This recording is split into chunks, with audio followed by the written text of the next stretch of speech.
Harvest Free proteins are really versatile. We've designed them to be just like the animal proteins that everyone's been using every day. You can fry them in a pan, you can sous vide them, you can air fry them, and they cook up with just a similar way with a beautiful Maillard reaction. They brown and they have this beautiful natural smell and aroma. We've chosen to use wheat, and one of the best things about wheat is not just the fact that it has a lot of dietary fiber, but it has a really neutral flavor palette.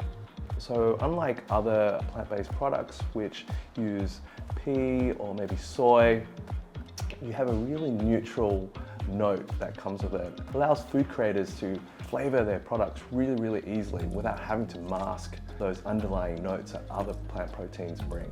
So just a fantastic way to substitute what you already use, keeping the same recipes, but substituting with Harvest Free proteins so you can increase your plant-rich diets.